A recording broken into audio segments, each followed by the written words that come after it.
Та бүгдээрээ сайн байцгаана уу? Сайн байна. За би сонин сайхан тавлагдаа. За өнөөдөр та нарт зориулаад Монголын уламжлалт тоглоом наадгын тухай ярьж өгье заяа. За бид нар ямар үндэстэн блэ? Монгол үндэстэн. Монгол үндэстэн учраас ямар хөвчин өссөн байна? Дээд өмсөн байна. За тэгвэл ямар газар байгаа те бид нар?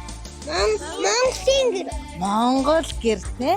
За тэгвэл монголчууд маань эрт дээр үеэс 5 хушуу малаа мадаад 5 хушуу малынхаа энэ шагаагаар тоглож нааддаг байсан юм заяа.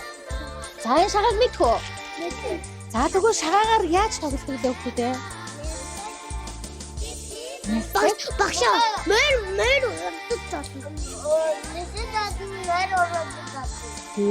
Нясэлж болно, морь уралдаж болно. Дөрвөн шагаа шитгэхээр яадаг вэ? Дөрвөн бэрх штэ тий.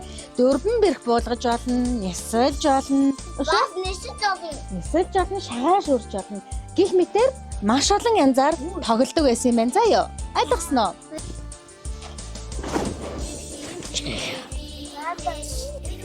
Сайн байна уу? Сайхан сэнэлж байна уу? Сайн байна уу? Мал сүрэн тарган давтай юу?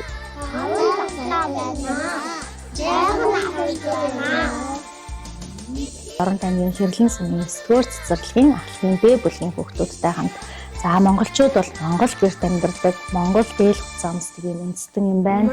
За бид бүхэн ингээд уламжлалт баяр наадам цай тэрний нэгэн цагаан сарын баяр цагаан сараар бид бүхэн аав ээж өвөө эмээтэйгээ ингэж золгодог ингэж хүндэтгэрлэг.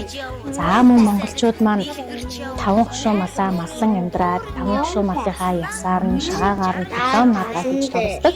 Энэ бол Монголын уламжлалт тоглоом наадгаа юм аа. За шагаагуудаар нисэлж болно, дөрвөн бэрх орхиж болно, морь уралдуулж, алаг нэлбий үрж болно. Гэх мэтээр ингээд олон төрлийн тоглоом наадгаа байдгийг хүүхдүүдтэйгээ ярилцаж, хамтдаа тоглож, за цагаан сарын баяр болох гэж байгаатай холбогдуулан хүүхдүүдтэй өвөө эмээтэйгээ ингэж золгодог, ингэж ясалдаг. За манай Монгол гэрчин ийм онцлогтой ингээд зөндөө олон сэдвийн хүрээнд хамтдаа ярилцаж, тоглож, за сурсан дуу шүлгээ уншиж, үлгэр уншиж гэж нэг үлгээр хамтдаа гоё өнгөрүүллээ. За ингээд өв соёл хамтдаа уншия үндэсний арга хэмжээний хүрээнд за манай цэцэрлэг тоглоом суурилсан арга зүй болон шинжилэн судлахад суурилсан арга зүй гэсэн хоёр төрлийн хамтдаа бүх контентыг бэлтгэлээ. Анхааран үзсэн та бүхэнд баярлалаа.